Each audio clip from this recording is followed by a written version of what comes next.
میں ہوں عالیہ اور آپ دیکھ رہے ہیں breaking barriers with Alia Shah. Welcome to my show. آج میرے پاس دو بہت ہی اہم خبریں ہیں جن کے اوپر ہم بات کریں گے۔ پہلی تو تازہ ترین خبر یہ ہے کہ جنرل عاصم سلیم باجوہ نے as a chairman CPEC resign کر دیا ہے۔ انہوں نے ریزگنیشن دے دی ہے اپنے اتھارٹی سے، اپنا جس پوسٹ پر وہ کام کر رہے تھے چیئرمین سی پیک کے طور پر کافی عرصے سے وہ کام کر رہے تھے، انہوں نے استعفیٰ دیا ہے۔ اور صرف خبر یہی نہیں بلکہ خبر یہ بھی ہے کہ وہ استعفیٰ ایکسیپٹ بھی کر لیا گیا ہے۔ اس کی وجہ یہ کہ یہ زیادہ اہم اس لیے کہ اس سے پہلے بھی وہ ایک مرتبہ انہوں نے استعفیٰ دیا تھا جو پرائم منسٹر عمران خان نے ایکسیپٹ نہیں کیا تھا، تو وہ اسی طریقے سے کام کرتے رہے تھے۔ اچھا، اب یہ ایک بہت اہم خبر اس لیے ہے کہ اس سے پہلے ہم نے دیکھا کہ بہت سے واقعات ہوتے رہے۔ چائنا کے حوالے سے جو تعلقات بیچ میں پاکستان اور چائنا کی دوستی کے بیچ واقعات ہوئے، داسو کا واقعہ، اس کے علاوہ سی پیک کے اوپر بات ہوتی رہی، پھر پاپا جونز کے حوالے سے جو ایک بہت بڑی خبر آئی تھی جس کے اوپر انہوں نے پہلے استعفیٰ دیا تھا، تو یہ سب کیا معاملات رہے اور اب استعفیٰ کیوں دیا گیا ہے،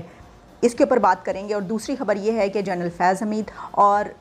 NSA موئد یوسف امریکہ کے دورے پر، اور وہاں پر وہ کہا گیا کہ ان کی بہت اہم ملاقاتیں ہوئیں کاؤنٹر پارٹ سے، لیکن اس کو لو پروفائل رکھا گیا۔ اور آپ جانتے ہیں کہ جب حکومتی سطح پر کوئی خبر نہ آ رہی ہو تو پھر باقی بہت ساری رومرز اور خبریں جو ہیں وہ گردش کرتی رہتی ہیں، تو اسی طرح کی خبریں کچھ گردش کر رہی ہیں کہ وہ ایمبیسیڈر کے گھر میں ٹھہرے ہیں، کیا وہ اپنے لیے کچھ کرنے گئے ہیں، یہ جو ہے یہ ٹرپ میں کیا ہو رہا ہے، تو اس کے اوپر بھی بات کریں گے کہ یہ جو خبریں، رومرز یا مس انفارمیشن فرض کیجیے اگر ہے تو یہ کیا ہے اور یہ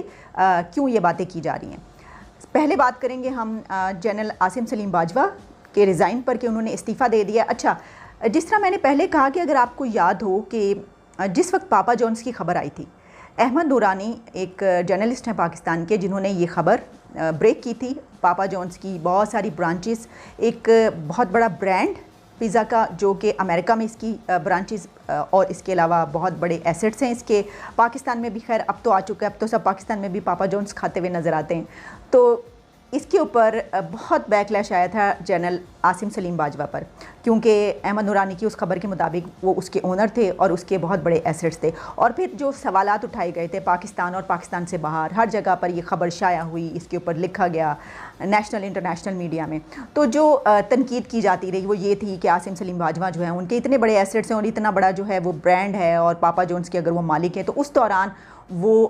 بہت ہی اہم عہدوں پر کام کرتے رہے، ظاہر ہے، اور سی پیک کے چیئرمین کا عہدہ بھی تھا۔ تو آپ جانتے ہیں کہ یہ تو پرائم منسٹر عمران خان خود بھی کہتے ہیں کہ اگر کسی کے ایسٹس باہر ہوں گے، بلکہ ابھی انہوں نے جتنے اپنے جلسے کیے اس میں انہوں نے ایک چیز جو خاص طور پر بالکل کی پوائنٹ ان کا ہوتا تھا، جس کے اوپر میں پہلے بھی بات کر چکی ہوں، وہ یہ کہتے رہے کہ دیکھیے اگر کسی کے اتنے بڑے ایسٹس ہوں گے باہر کے ملکوں میں اور امریکہ میں تو وہ تو پھر پاکستان کی تو بات نہیں کرے گا نا، وہ تو امریکہ کی مانے گا۔ تو ایک یہ بہت بڑا سوال اٹھا کہ ان کے بہت قریبی ایسے لوگ ہیں موجود جو بہت بڑے بڑے عہدوں پر کام کر رہے ہیں، اور تو کیا ان کے ایسٹس بھی جو باہر ہیں امریکہ میں، تو کیا پھر وہ صحیح کام نہیں کر رہے پاکستان کے لیے؟ تو عاصم سلیم باجوہ پر بھی ایسے ہی سوالات اٹھتے رہے۔ اچھا، پھر ہم نے یہ دیکھا کہ انہوں نے جب اتنا بیک لیش آیا تو انہوں نے کہا کہ ٹھیک ہے اگر مجھ پہ یہ وہ ہے، تو انہوں نے استعفیٰ دے دیا، لیکن پرائم منسٹر عمران خان نے وہ ریزگنیشن ایکسیپٹ نہیں کیا۔ اب وہ یہ سمجھتے تھے کہ عاصم سلیم باجوہ بالکل معصوم ہے، یعنی یہ کہ ان کے اوپر تو جو تنقید کی جا رہی ہے وہ غلط ہے، بالکل وہ پاپا جونز کے مالک نہیں ہیں، ان کے اتنے ایسٹس نہیں ہیں، اور بالکل صحیح بات ہے کہ وہ اگر عہدوں پر کام کر رہے ہیں اور ساتھ میں وہ ان کے جو ہیں وہ بیرون ملک اثاثے بھی ہیں، جائیدادیں بھی ہیں، تو کوئی ایسا فرق نہیں پڑتا۔ کیا پرائم منسٹر عمران خان نے اس لیے ان کا ریزائن اس وقت ایکسیپٹ نہیں کیا تھا، یا وہ کچھ اور سوچ رہے تھے؟ یا بھی ایسا بھی ہوتا ہے نا کہ پاکستان میں آپ جانتے ہیں کہ ماشاءاللہ سے جتنی بھی حکومتیں آتی ہیں وہ بنا کسی آرڈر کے تو آتی نہیں ہیں، وہ سبھی کہتے ہیں کہ سبھی سلیکٹڈ ہیں، کوئی ہی شاید ہی کوئی اکا دکا آپ کو ملیں کہ جو سلیکٹڈ نہ ہوں اور جو واقعی میں الیکٹڈ ہوئے ہوں۔ تو اس صورتحال میں ایک یہ چیز بہت رہتی ہے کہ دباؤ بہت رہتا ہے حکومتوں پر، اور سیاسی حکومتیں خاص طور پر وزراء اعظم جو ہیں وہ کوئی ایسا فیصلہ کرتے ہوئے گھبراتے ہیں خاص طور پر جس کا تعلق فوج سے ہو، یا اس میں کوئی ظاہر ہے کہ کوئی ایسی اتھارٹی موجود ہو جس کا تعلق فوج سے ہو، تو شاید یہ وجہ ہو، یا تو وہ ان کو ظاہر ہے کہ وہ سمجھتے تھے کہ نہیں وہ بالکل خبر غلط ہے اور ان کے اوپر جو تنقید ہو رہی ہے وہ غلط ہے، اور یا پھر انہوں نے ظاہر اس لیے ایکسیپٹ نہیں کیا تھا کہ وہ اس وقت اس پوزیشن میں اپنے آپ کو محسوس نہیں کر رہے تھے۔ اپنی حکومت کا ڈر بھی ہوتا ہے حکمرانوں کو اس طرح کے فیصلے کرتے ہوئے کہ ہم نے اگر یہ فیصلہ کر دیا تو ہم ریزائن ایکسیپٹ کر لیں تو ایسا نہ ہو کہ ہماری حکومت ہی چلی جائے. ایسے بہت سارے پریشرز پاکستان کی حکومتوں میں جو ہے وہ دوڑتے رہتے ہیں، پھرتے رہتے ہیں، دوڑتے پھرتے ہوئے نظر آتے ہیں. تو یہ سب باتیں کی گئیں، تنقید کی جاتی رہی. لیکن بہرحال اب یہ ہوا ہے. اچھا اس کے بعد پھر داسو کا جو ہوا واقعہ وہ بہت بڑا چائنا، اس کے بعد بہت زیادہ تنقید یہ کی جاتی رہی کہ جناب جو سی پیک ہے وہ رک گیا ہے، اس کے اوپر کام نہیں ہو رہا، وہ کیوں آگے نہیں چل رہا، اس میں چائنا کو بہت زیادہ ریزرویشنز ہیں، چائنا کی طرف سے بہت شکایتیں آ رہی ہیں، چائنا تیار نہیں ہے. یعنی چائنا اور پاکستان کی دوستی میں اس حد تک تناؤ آ گیا، اتنی خراب ہو گئی، اور سی پیک کے حوالے سے کام جو ہے وہ اس حد تک وہ ہو گیا کہ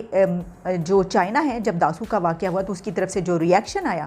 وہ سوچا ہی نہیں جا سکتا تھا کہ چائنا کی طرف سے بھی ایسا ریئیکشن آئے گا. لیکن بہرحال ہم نے اس کو ہینڈل بھی صحیح طریقے سے نہیں کیا تھا. پھر ہماری ٹیم وہاں پر گئی اور پھر یہ سب کچھ ہوا. تو کیا اب یہ سوال اٹھایا جا رہا ہے کہ کیا چائنا نے سی پیک کے حوالے سے جو سوالات اٹھائے ہیں، جو ان کو ریزرویشنز ہیں، جو ان کو کنسرنز ہیں، تو چین کی طرف سے یہ دباؤ آیا ہے اور اس وجہ سے استعفیٰ دیا گیا ہے کہ اس میں ایسا بھی کوئی فیکٹر شامل ہے؟ یہ بہرحال اب جب مزید اس کے اوپر بات چیت ہوگی، خبریں بہت ساری اور آئیں گی تو ہمیں اس کی تفصیلات مزید بھی پتہ چلیں گی. چلیے اب ہم بات کرتے ہیں کس کے متعلق. ہم بات کریں گے D G I S I general Faiz Hameed اور موئد یوسف امریکہ میں. اچھا اس پہ میں نے دیکھا بہت ساری باتیں کی جا رہی ہیں. دیکھیے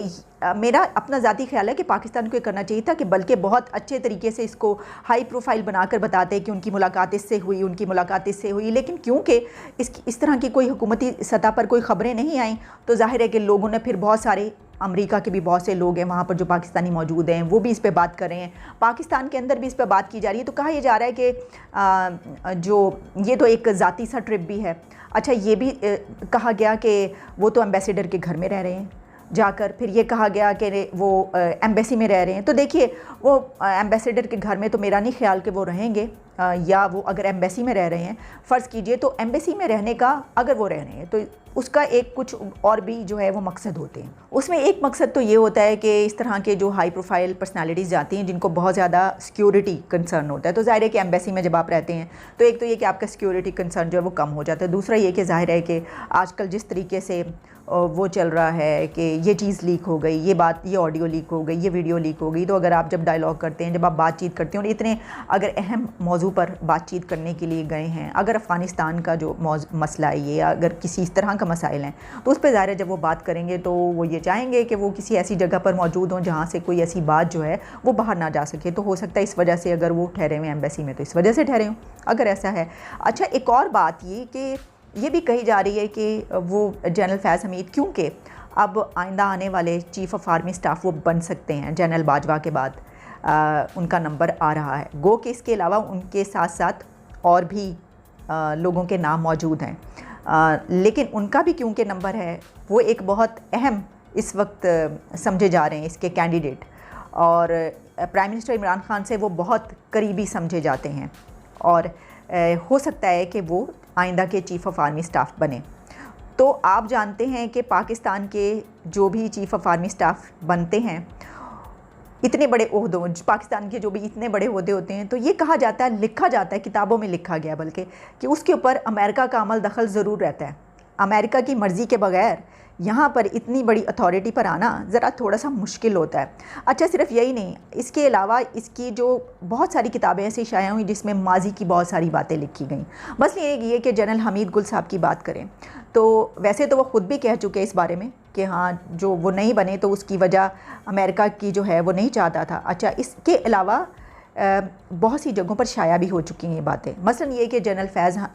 جنرل حمید گل جو ہیں جب ان کی تعیناتی کی باری آئی تھی تو اس وقت ان کا نام جو ہے وہ جب نواز شریف صاحب تک لسٹ میں پہنچا تھا تو یہ نواز شریف بھی جانتے تھے اور صدر غلام اسحاق خان بھی جانتے تھے جو اس وقت تھے، اور باقی تمام لوگ بھی جانتے تھے کہ امریکہ جو ہے وہ جنرل حمید گل کو شاید اس وجہ سے ناپسند کرتا ہے کیونکہ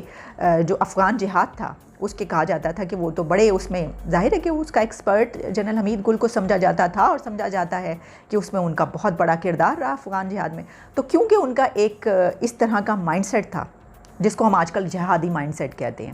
تو اس وجہ سے امریکہ یہ پسند نہ کرتا کبھی بھی کہ وہ اس عہدے پر آئیں. تو یہی وجہ ہے کہ جس وقت نواز شریف کے سامنے وہ لسٹ آئی تھی تو کچھ کتابوں میں ایک کوٹ کیا گیا کہ وہ انہوں نے اس کے اوپر